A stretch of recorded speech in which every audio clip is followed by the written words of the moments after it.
Today, I'm going to show you how to make a lot of money by building an offer so irresistible that you won't even feel like you were closing anyone. These 6 principles, which I'm going to share with you, are super flexible. That means you can use them on a webinar, a mini course, on stage, one-on-one, in person, or over Zoom. Now, you might need to make a few slight adjustments depending on the situation, but they all work. And to be fair, I learned a few of these or a version of them from either Eric Hoffman and or Russell Brunson, both great marketers. Now, for years, however, I have tweaked and adapted these principles into what I have found to be extremely effective. And I hope you make a lot of money using them for your business. Part number 1, transition to the offer. In this part, you're going to tell them what you are going to tell them. This is an old preacher's adage where you tell them what you're going to tell them, and then you tell them what you told them. This is very important when it comes to sales. When I built my last coaching company, I remember creating a mini course that people could watch for free. And when they got to the very first or the very last video, that's the part where I shared my offer so they could buy my high ticket program if they wanted to.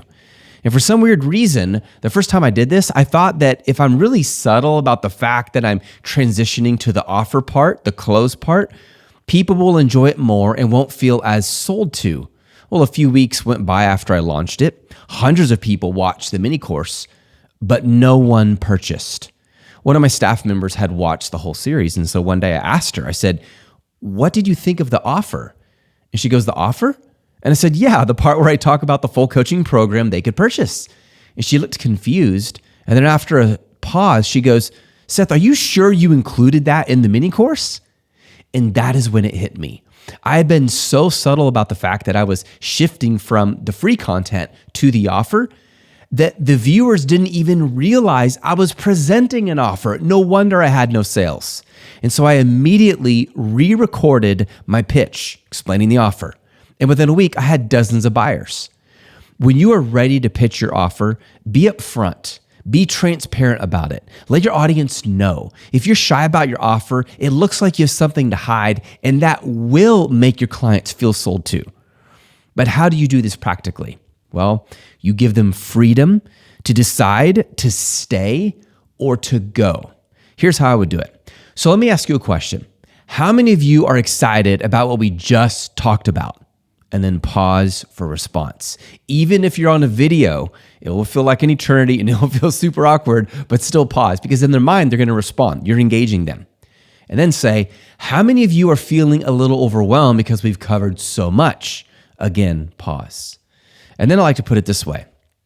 The last part of this video is where I explain the Craftsman Academy, which shows you how we can make the whole process much easier for you. Now, if you came here just for the free content, you are free to go. If you want to learn how I help my clients to implement everything I just taught you, stick around and I'll show you how to do that. And at the end, you can decide if it's for you or not. So what I'm doing is I'm giving them the power of decision. They are free. They don't feel obligated. They don't feel manipulated. And when that happens, people actually want to stay more. So tell them you're going to move to the offer. And the easiest way to do that is ask a few questions, even ask their permission. Now, part 2 of your offer is stacking your offer. You want to stack it. And by stack it, I mean you're going to put on one thing, the next, and you're going to show it all in one slide. This is what people call the value stack. It's where you show each element of your offer one by one, and then you show them all together on one slide. So first, you want to show an image of your main offer. Here's mine. This is for Craftsman Academy. And notice I have an image there to represent that this is the offer. Now, each element of your offer needs to address a false belief that your prospects are likely to have that would hold them back from buying your training. And if you're confused by when I say an element, I just mean a part of your offer. Your whole offer is going to have different line items, different pieces. Each of those pieces needs to address a false belief they're holding on to that could cause them not to buy your program. I'll give you an example. Some prospects interested in Craftsman Academy, my program, hold the false belief that they're not going to have the time to build their course. So one element of my offer is the 60-minute blueprint. Build your coaching program 1 hour a day with 0 previous experience. This part of my offer, this element, shows them not only why they need only 1 hour a day for 1 to 3 months to build it out, but it will give them a template. Once they get it, they'll get a template they can use to build it out, which saves them a ton of time, as well as tips on how to keep that 1 hour a day sacred, set aside only for building their course. Let me give you another example. Some of my prospects hold the false belief that they cannot communicate with enough interest and authority to sell their course and keep people interested. So I include an element in my offer called the Communicator's Kit.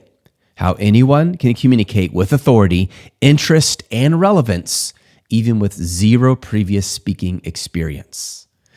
This element takes my 29 years of public speaking experience and shows them how to channel what they are passionate about into engaging energy. It also provides them with 10 tips for increasing their speaking authority and engagement levels by 2 to 3 times. By the way, as I'm sharing this with you, this is exactly what I share in the offer. So I talk about this piece and then I explain it. I just take like 10, 15 seconds to explain it. Don't spend a ton of time on each element or you will bore your listeners to death. People are smart. They get what you're selling. They understand. Just explain it. As you show each element of your offer, do not do what I'm about to say. Do not include the price value of that element. Now, this is where I disagree with Russell Brunson, and I don't know if he still does this, but he did it for years. And it worked for a while. The reason this technique does not work as effectively is it's not only been overused, but it's been abused by others that people no longer trust it. I haven't seen Russell abuse it, but I've seen other people say, oh, this is worth 500,000. This is worth $1 million. You're going, what? Like, it just feels like you stuck a random number on there. As you can see in this example, he would have one element of his offer, ClickFunnels, 12-month enterprise account, and he would give the estimated retail value at $3,564. And when you add up all these elements, you can see the total value is $11,552, which makes it pretty impressive when he shows the actual price and it's only $3,000. Whoa, I'm getting an $11,500 value for only $3,000. Now, I'm not criticizing the actual technique because this is a fair technique, but the problem has been so abused that people no longer trust it. However, I want to give you an alternative that I found extremely effective and very transparent. Instead of sharing a price tag, share your journey on how you learned this skill. How many hours did you spend working on it, on each element? How much money did you invest? For example, if you're teaching them ads, you had to spend money to learn ads. Or if you're teaching them how to speak, I bet you went and invested in some training to speak better. Or maybe you attended Toastmasters. Or maybe you had a job that required you to do a lot of speaking. How many years was that? This is far more powerful than just posting a total number because it's your story. And you can tell them stories about your experiences, which is very persuasive. For example, when I share the Communicator's Kit element of my offer, I talk about how I have been a public speaker for 29 years. I spent over $15,000 on training in public speaking alone, and I held full-time positions for 7 years, where those jobs, the primary job was me speaking publicly. That's way more interesting and persuasive than saying, my Communicator's Kit is worth $8,000. Even though I personally know it's worth that and even more, how do they know it's worth that? On what basis, you see? So when you share the hours you spent, how much time you invested, the money you spent learning it, that's going to be much more persuasive, as you can see here. By sharing what it cost you to learn, you were doing something very important. You were doing price anchoring. This is really helpful in sales. What you're doing is you're putting a price level in their mind, which means once you have shared all the elements of your offer, the total spent on learning as well as the hours is going to be much higher than what you end up charging them. For example, I know I personally have spent well over 20,000 hours learning to build and sell courses. So if I literally just charged $1 an hour for all that time, I could say, if I was just charging $1 an hour, the value of this is over $20,000. See, that's much more persuasive than just saying, oh, 20,000, random number. But because I dropped the 20,000 in their mind, that comparison will make your deal that much sweeter in the eyes of your prospect. Because if I only end up charging $10,000, by comparison, they're getting a good deal. And it's the cool thing about it is you're not being disingenuous. You're actually sharing the time and the hours you spent and the money you spent. and then sharing with them what you're selling it for, and they are getting a good deal. It doesn't feel arbitrary because it's real. As you share your offer stack, and remember, that's where you show each element of your offer, you're going to share one element of your offer at a time, then explain it, like I just demonstrated for you. Then explain the hours and the money you spent learning it. Then show the second element of your offer. Then show them both on the same page. So I'll talk about element 1, explain it. Then I'll show you element 2 on the slide. Then I'm going to add element 1 and 2 on the same slide. It's kind of like this. Let me go back. See how these are all stacked right here? They're all stacked. Again, we're not going to put the value. We're going to show the time and the hours spent and the money spent on them, but they're stacked so that at the end, they're going to see everything. Otherwise, people don't remember all the first ones. They just remember the last one that you're showing them. By the time you're done sharing all elements of your offer, you end up with one slide that shows every single element. For example, let me show you mine. And on this one, I didn't include the time and the money spent, though I normally would do that, but I wanted to keep it simple for you. Here is my offer. And I'm not going to walk through every single one. You can just look at it quickly. But notice how you have the element, then a few bullet points. The next element, a few bullet points, and so forth. This is a ton of value. After you've filled up your full stack offer slide, show the price.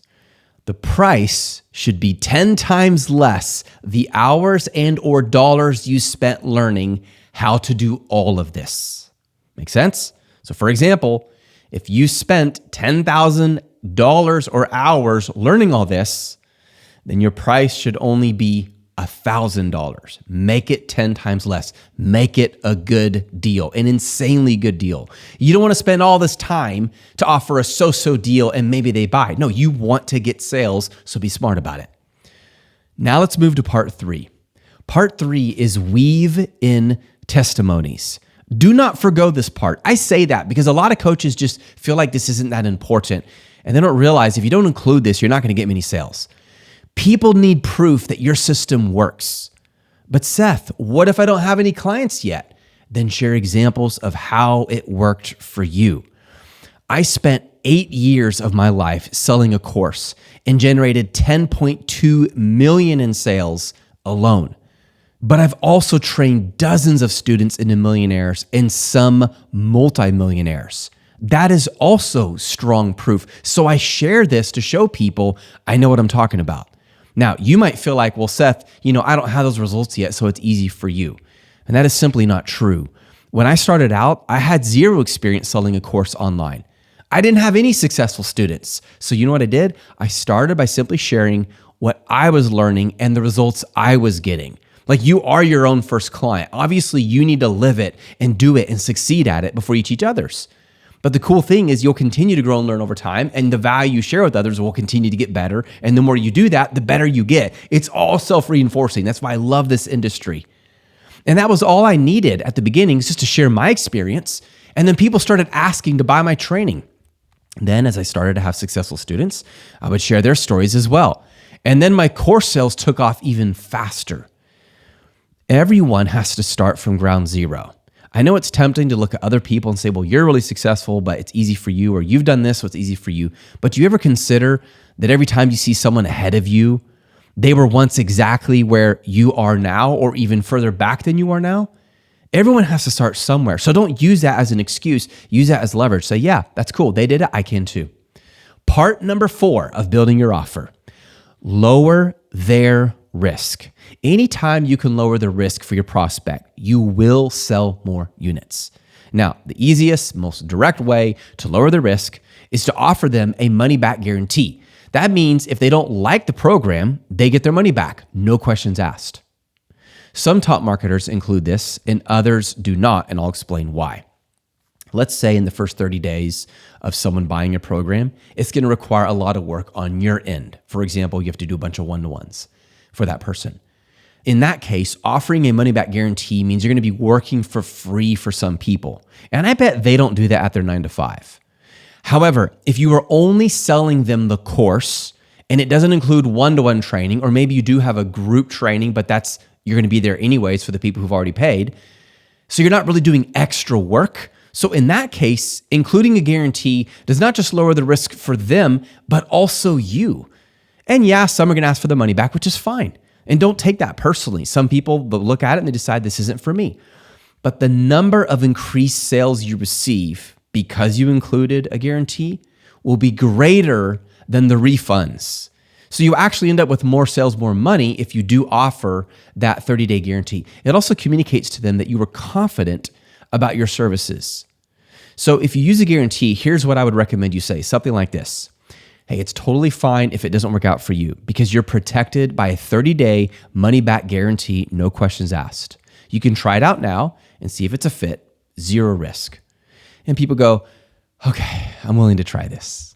Part number 5, add urgency plus scarcity. Adding these two things will win you more sales than anything else. Now, let me explain to you what this is not. People sometimes will put a timer on a landing page and say, yeah, this deal's about to go up, in 3 hours or 30 minutes. And then you check it back the next day and the timer's going again. And it just keeps resetting. That is lying and is manipulative. Do not do that. I've never done that. I don't recommend you do it because your company and your brand will suffer from that. And ultimately, you're not going to get sales anyways doing that. You might for a while temporarily until people figure it out. But urgency and scarcity are critical that you use these and understand how they work. It's literally how life works. I mean, you go to the store and you see, man, this is my favorite energy drink, and they only have 3 left. And you normally, or let's say they only have 10 left, and you normally would buy 5. Well, you buy all 10 because you realize, wait, they don't have any left. I'm going to buy these because I may come back, next week and they're not here. They're out. Urgency translates to this. If you don't purchase by a certain date, you lose something. For example, if you don't purchase before the end of this webinar, you do not get the discount I'm offering. Scarcity is similar but different. Scarcity translates to what the supply is, how much we have. There's a limited supply. It translates to this. We are only selling this many of this program and then it's sold out. Now, I know that might feel a little arbitrary if you're selling a course because a course is not a physical thing. It's not like you have, you open your garage or your warehouse and you have a bunch of courses stacked up in the warehouse. And like, oh, I'm out, got to produce some more because it's digital so that you could do infinite copies. But it is legit, and let me tell you why. You only want so many people in your program, especially if you're doing one-to-ones and group training. The bigger the group is, the less valuable it is to the people because there's more people who are asking questions, which means everyone gets a smaller and smaller sliver of time. And even more so with one-to-ones, you only have so much time in the day. So you don't want like 50 people signing up tomorrow. If you owe all of them 50 one-to-ones, you're going to die. Or you're going to be able to have to do their one-to-ones for the next 50 years, which is not cool. You might die by then anyways. And then they're going to be upset and ask for a refund, but you're dead. So how does that work? So make sure when you do scarcity, it makes sense. For example, I personally prefer adding a bonus for urgency and scarcity. I like doing that more than a discount. Because when you do a discount, it makes it feel cheaper somehow. There is a time and place to do it, but I prefer to do a bonus. I prefer to add on value instead of taking away value, or instead of taking away price, because it implies, oh, we can be cheap if we need to be, but we're not cheap. We're the best of the best. We have a premium product. So what I would do is add a bonus, and it's urgent because you have a limited time to buy, and it's scarce because after the deadline is passed, you cannot get it anywhere else. So here's how I would say it for my Craftsman Academy. Because you went through, let's just pretend it's a mini course, okay? Because you went through the mini course, I'm offering you 2 bonuses that are not available anywhere else. Bonus 1, the 10K strategy. Make your first 10,000 turning your area of expertise into a course. Bonus 2, battle plan accountability calendar. Bonus 2, the ultimate video making guide, how to make course videos that your audience will love with 0 experience in filming or editing. And then I'll say, these bonuses will no longer be available anywhere after this offer. And make sure you follow through on that. They shouldn't go to your website and find the bonuses because then your credibility is hurt. Now, what if they don't take advantage of the special offer and they come back after the deadline asking you to make an exception? Do not make an exception. If you do this once, just once, you start losing credibility. People talk, and eventually, no one's going to take you seriously. Okay, I have one more part for you, and it is called Part 6, Guide Them to a Decision. Some of your prospects will be on the fence. That's just normal. So help your prospects make a decision. This does not mean you try to manipulate them or force them or guilt them into buying your program. Instead, I recommend you ask them questions that helps them come to a decision. And I'm going to give you 3. There's many you could use. I'm going to give you 3. Question number 1, would it be worth it to you? If you had a successful course today that was making you money, what would it be worth to you? Then stop and wait for them to answer the question in their mind. And then say, how much would you pay to have that one successful course? Then stop and wait for them to think about it for a few seconds. For example, here's what may be going on in their mind, hopefully. If you teach them how to sell a $5,000 product only 3 times a month, they're making $15,000 a month. And if your program costs $10,000, but they're making $180,000 a year, that's the 3 times a month, off your program, would they pay $10,000 to make $180,000 a year? We know the answer. Question number 2, if you hired a professional question, say it like this. If you were to hire a professional to do this for you, it might cost blank. Now you can go on the internet, you can find out what it is for your industry. I know for mine, it's anywhere from $500 to $750 to $1,000 an hour. It's way more expensive than my course. Then you could say, but because you're learning how to do it yourself and I'm giving you all the tools and resources to make it happen fast, you pay only $10,000, $12,000, $8,000, whatever your price is. And then question number 3, ask this. Is it worth gambling a few minutes question? Put it like this. The real question is this. Is it worth gambling a few minutes of your time to check this out? Even if it does only half of what I've claimed today, it will pay for itself as soon as you fill in the blank. So my version would be, even if it does only half of what I've claimed today, it will pay for itself as soon as you sell your $5,000 course 2 times or your $10,000 course 1 time. There's one last thing I want to share with you before I go. So many of you guys know I got extremely sick over the last few weeks. I was in the hospital for 36 hours. I came down with mononucleus. And the problem was, not only did I have insanely painful headaches and a fever every day, but my spleen was enlarged and they found it had a laceration and it was bleeding, which is dangerous because if your spleen bursts, it can kill you, so they have to remove it. During that time, before that time, I had already made a commitment that every day I'm going to make a new YouTube video. And I also made a commitment that every day I'm going to continue to help the people in my community, specifically in the Craftsman Academy community, people who have paid me to help them. And by God's strength alone, I was able to keep up with that every single day, minus 1 where I didn't make a video. The reason I'm sharing this with you is not so that you think great of me. That's not my point. Is to tell you something I learned. I just noticed yesterday that the productivity of my day, now that I'm feeling much better, was like 50% greater than before I got sick. And I was like, why am I getting so much done?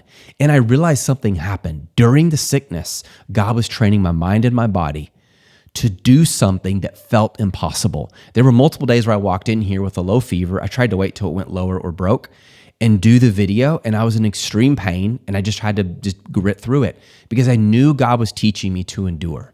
And I want to remind you that in your life, you're going to run into problems and trials and heartaches. It's going to happen in your marriage, in your parenting, in your finances, in your relationships with other people, in your health, all sorts of ways. This is called life. If your parents did not teach you this, I'm telling you now, it's going to happen, right? The only question is, will you let God level you up? He's trying to do that. Like the word says, he never lets anything happen to us that's not ultimately good for us. Even if I'm dying, there's goodness that's going to come out of that because that is the kind of God I serve. So he's leveling you up. He's making you stronger. He's helping you. Pain is the path to growth. Pain is the path to success. If you need an easy, super ultra secure life, I do not recommend you sell a course. But if you want adventure, if you don't mind the challenge and you're ready for suffering because you know it's going to grow you and bless you and ultimately make you a lot of money, then go for it and give it all you got. God's trying to up-level you. The only question is, will you let him do that?